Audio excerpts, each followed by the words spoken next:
Welcome to the MINAWYAT Podcast, your dose of dopamine during quarantine. Each week, we'll bring you news, reviews, and whatever you choose. I'm your host, Mina Labib, and this is our episode.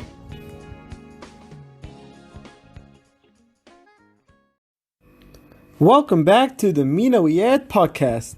This is episode 3, and I'd like to thank every single one of the people who have listened to this show and supported me because بجد يا جماعة, it's genuinely it's really cool عامة and people actually listen to my weird ramblings and enjoy it. So thank you all again for the support, and I hope you enjoy what I have for you today.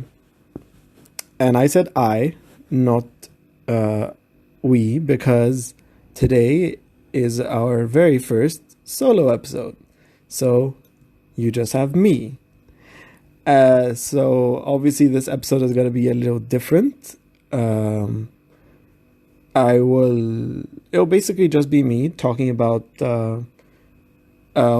a topic, something that happened to me recently. And the second part of the show, I'll talk about a story that I found very, very interesting. So, stay tuned for that. So yeah, on with the show.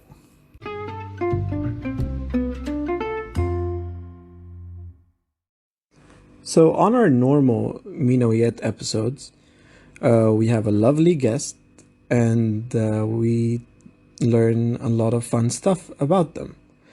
On these solo episodes, I'd like to, slow things down a bit and share a bit of my life with all of you lovely people listening at home.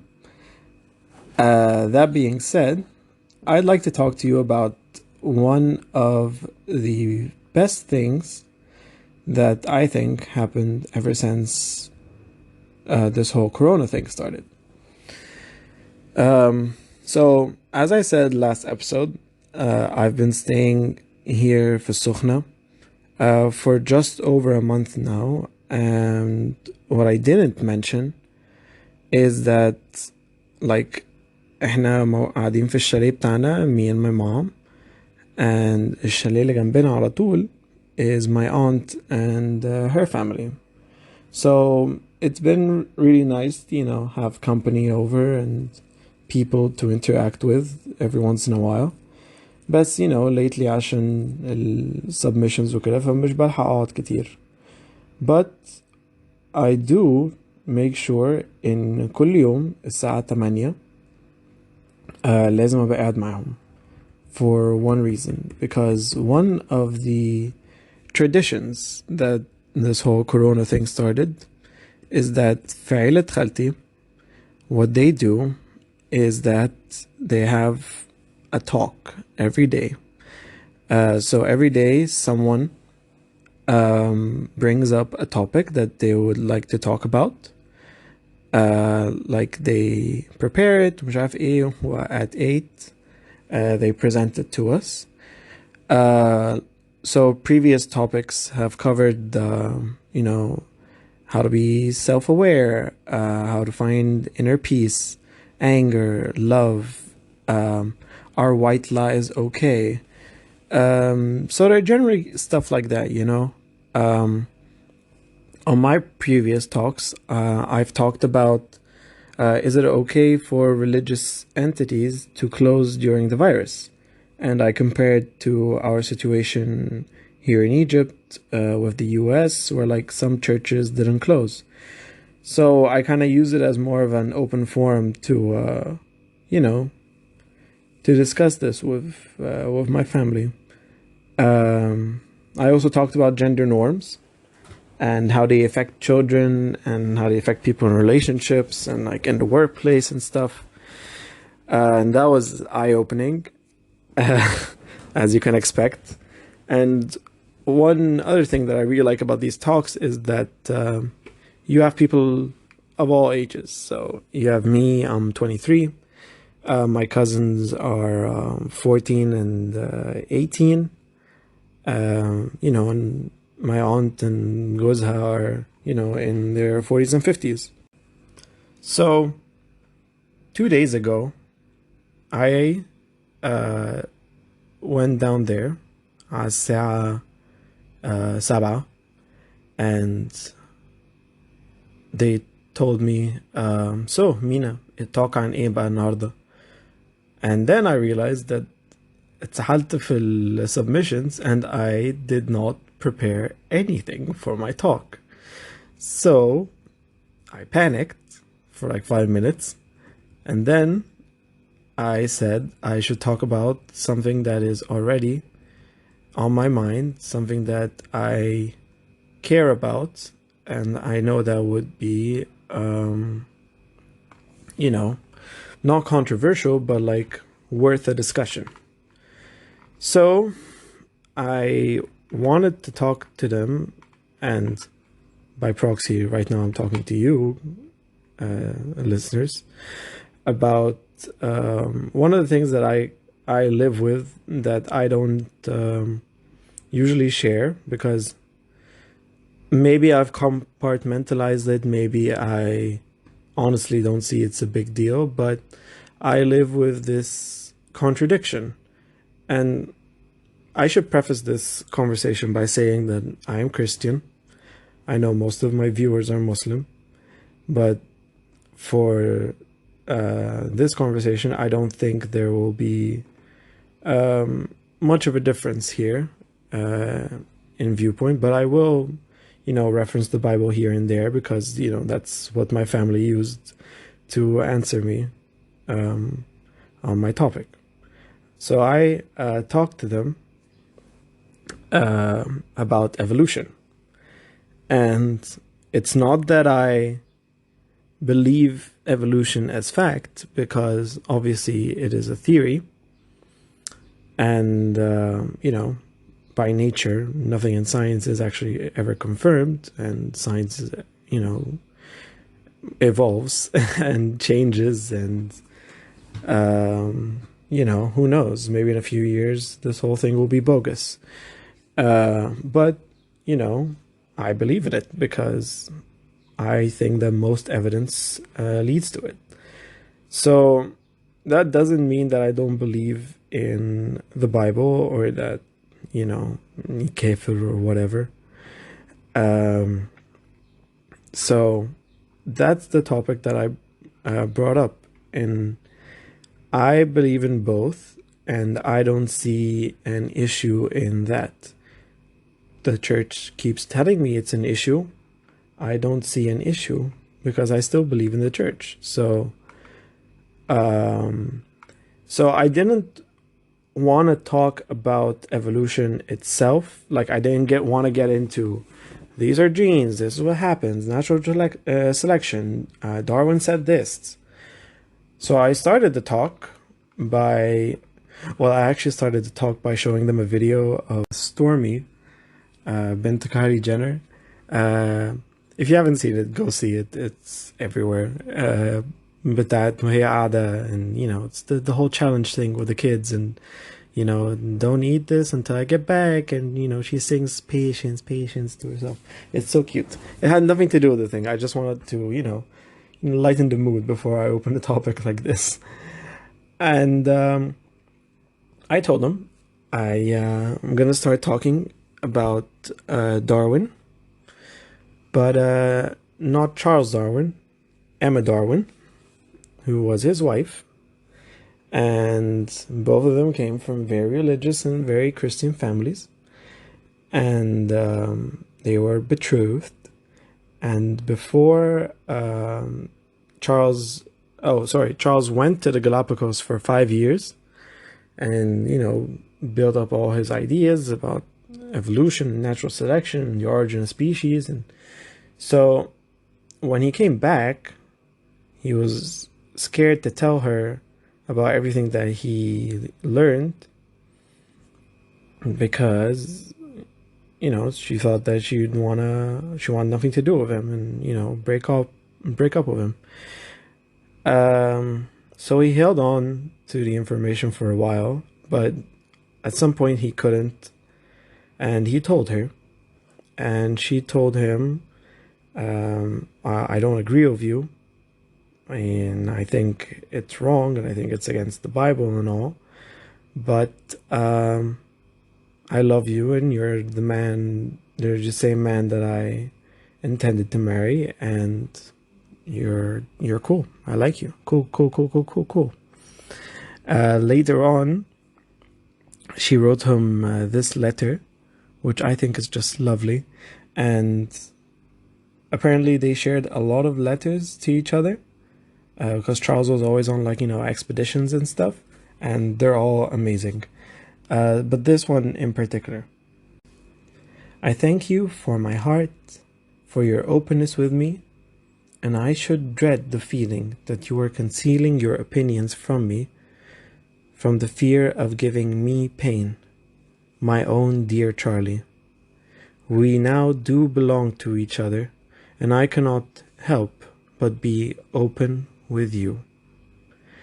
And I just thought wow, this just incredible resilience and strength and just acceptance. I mean, how often do you find people that disagree with each other on something that big and could still look past it and love each other?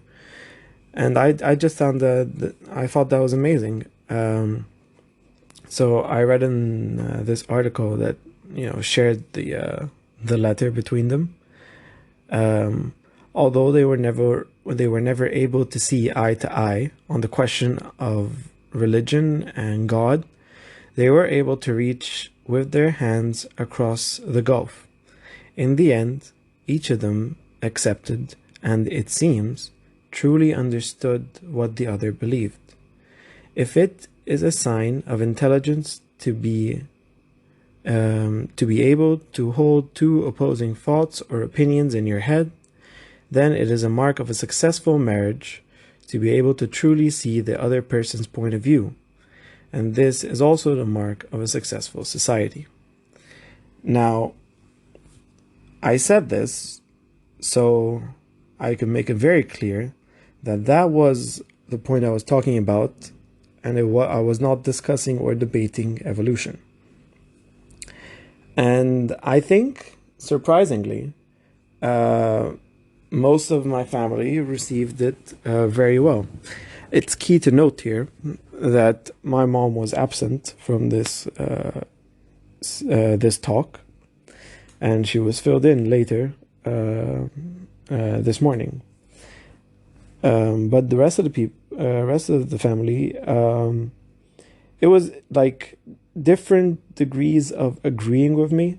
My aunt was like, I don't know much about this, so I need to look at both sides of the story and come back to you. I need to research this.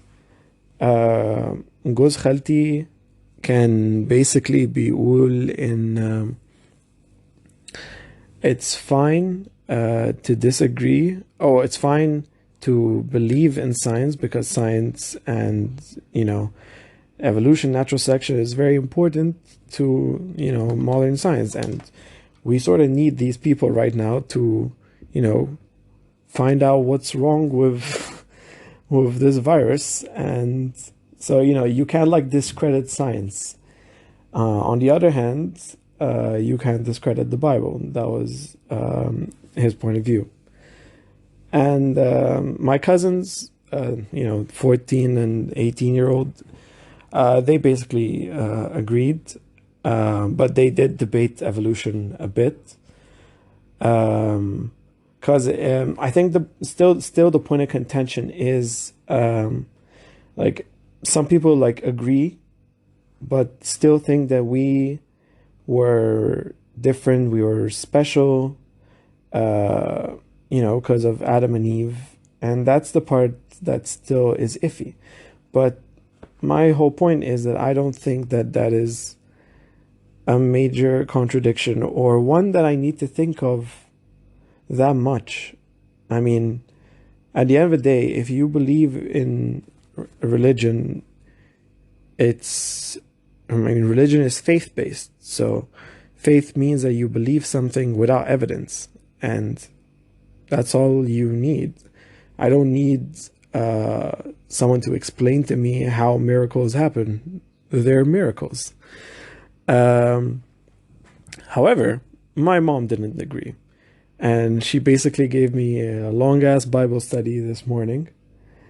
And thank God she was not there, because it was a completely different tone of quote-unquote conversation. So I was going to record this like the night after I finished my talk.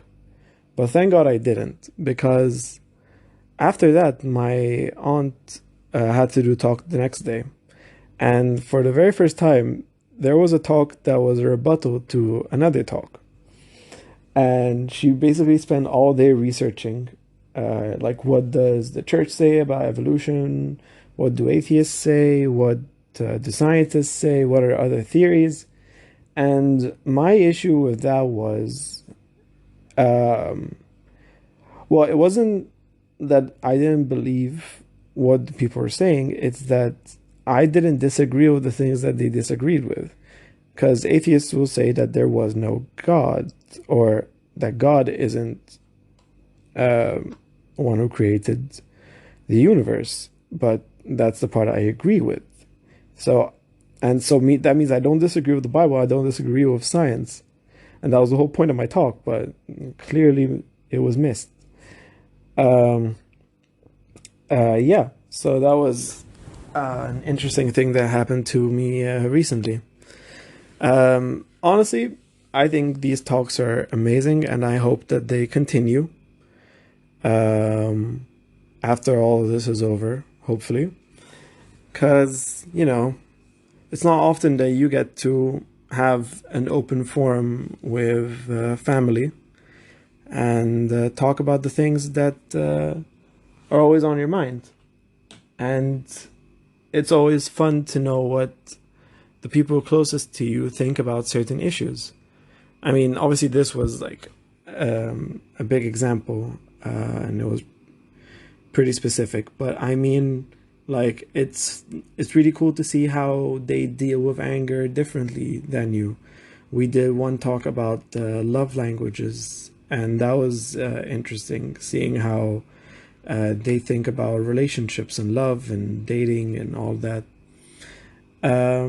So yeah, I mean, this isn't a PSA or anything, but I think it's a cool idea, and I think, if you have the time and if your family has the time, يعني كلنا بنتفرج على مسلسلات, and maybe take half an hour a day to talk about your day, talk about anything on your mind, and كده كده ما قدمناش غير بعض اليومين دول, so might as well share. So yeah, that's the end of our first segment, and I'll see you guys after the break.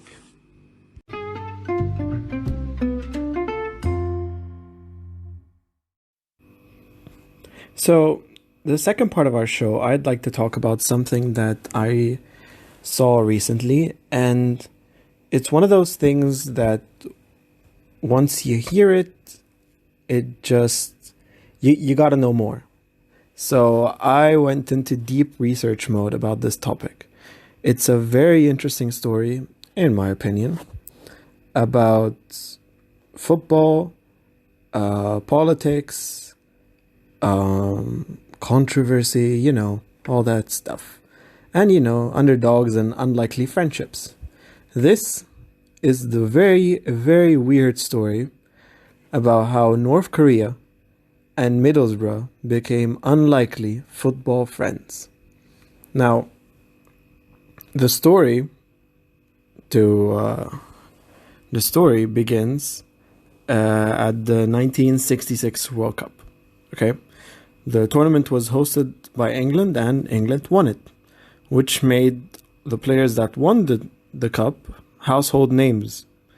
But in Middlesbrough, a group of men from North Korea became equally renowned for their heroics.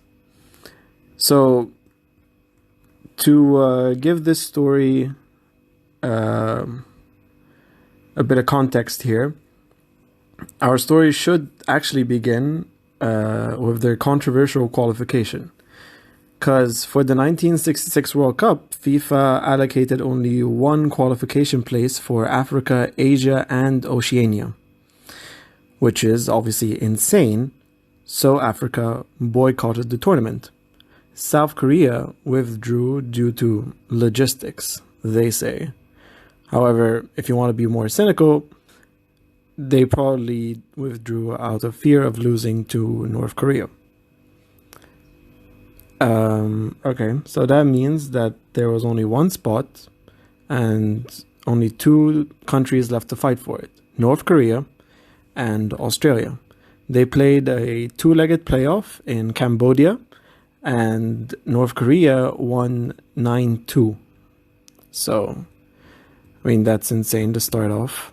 The Korean victory, it came only 10 years after the Korean War, which was an issue for the UK government, which didn't recognize the People's Republic of Korea.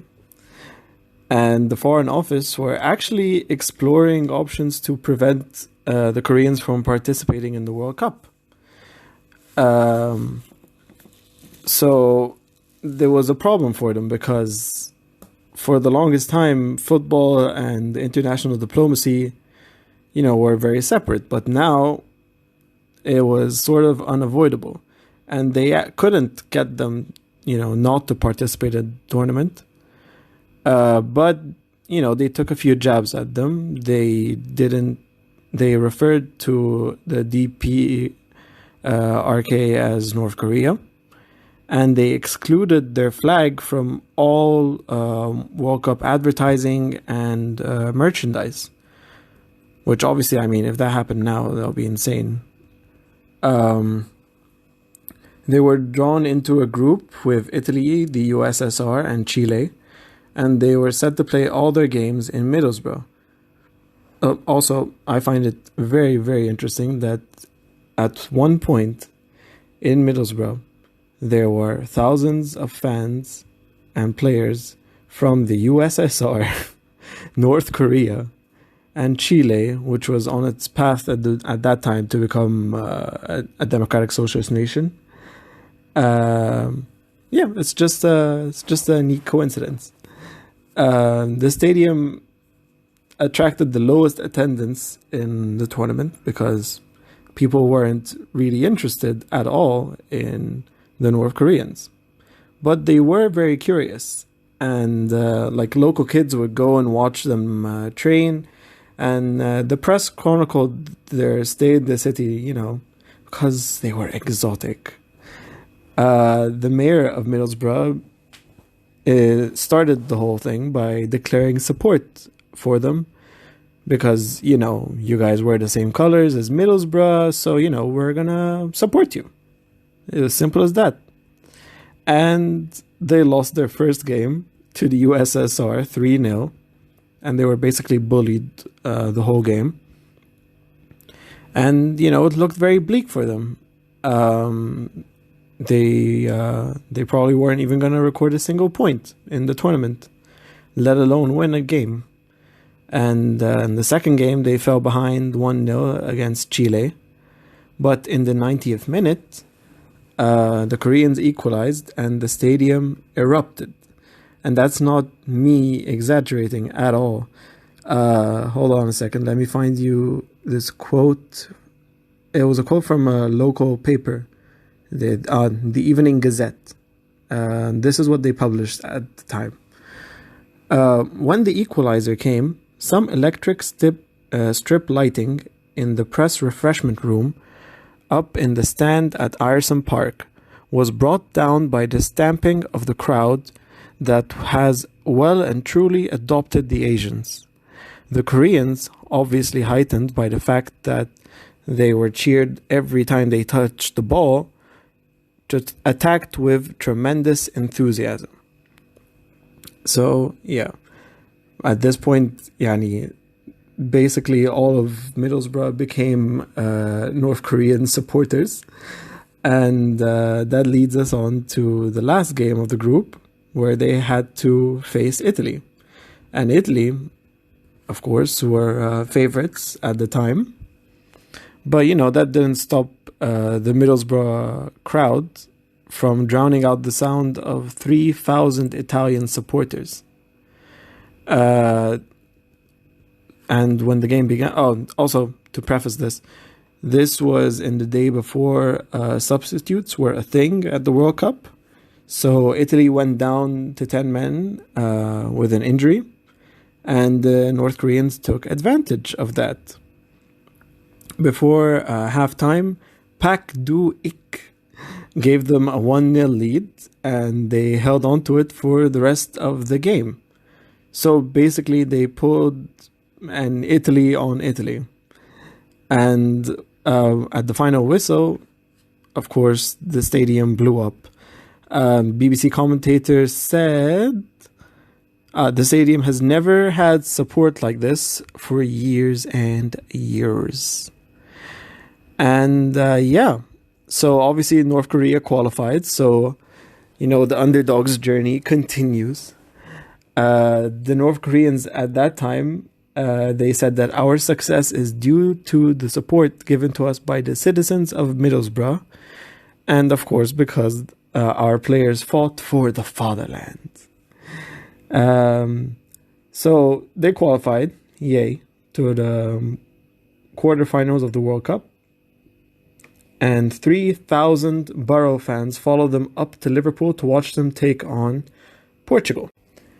The Koreans took a 3-0 lead against Eusebio's Portugal. Okay. And obviously, since Eusebio was on the pitch, the game ended 5-3.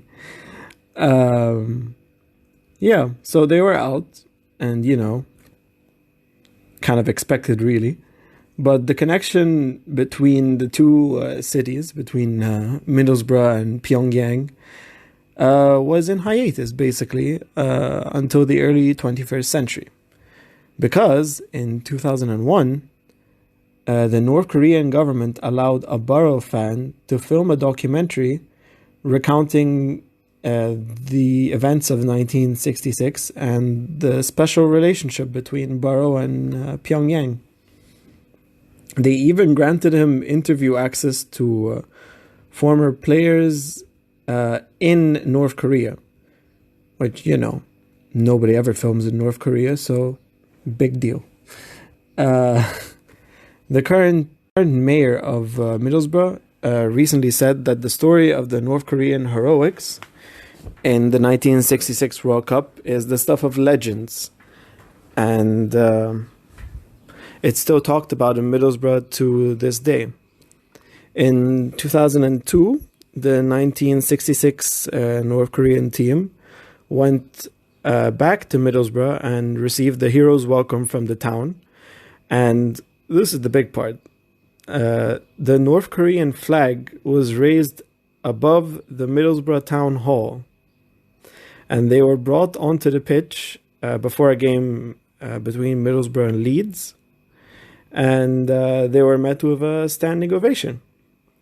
Before they left a message for the citizens of Middlesbrough, saying, the cheering voices of the citizens of Middlesbrough remain fresh in our memories still to this very day. We can clearly remember the people of Middlesbrough who had warmly welcomed us, enthusiastically supported us in the game against Italy, and even followed us up to Liverpool. We are looking forward to seeing you again with the warm feelings of 36 years ago. Now, I don't know about you, but I, for one, never expected a story about North Korea to be this wholesome. Yeah, it's pretty wholesome. So, yeah, with that in mind, I think that's a good place to end the episode. It's gone on little long. Sorry about that. But, thank you for sticking it out with me this week and joining me on my first solo episode. You can find me on Twitter at MINALABIB4. That's MINALABIB4. And you can follow the show's brand new Twitter account at MINAWYAT Pod. Apparently MINAWYAT Podcast was already available, which is pretty weird. To stay up to date with all the latest news on the show. Or use the hashtag MINAWYAT to tell me what you think about the show, or if you want us to cover a certain topic, by all means, tweet at me. Make sure to subscribe to the show on Google Podcasts, Anchor, or Spotify, so you never miss an episode. And tune in next Friday for our second MINAWYAT musical extravaganza, hosted by Neder and myself. We have been taking requests all week because the theme for our show on Friday is Sad Boy Hour. So if you have any suggestions, tweet at us and be sure to tune in next Friday.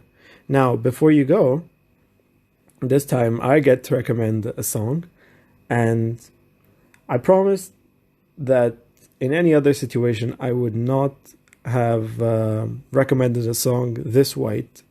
And I'm not even sure I love this song, but I think it's really helped me out الفترة دي, and I don't know, it's a little cliche. I like it. It's Stuck With You by Ariana Grande and Justin Bieber. And, in these times, I think we really do need to appreciate the people that we are stuck with. We'd all rather be with other people and somewhere else, but, make most of the time that you're spending at home with your family and people that we usually don't interact with as much as we probably should. So, here is Stuck With You by Ariana Grande and Justin Bieber. Enjoy, and I'll see you next week.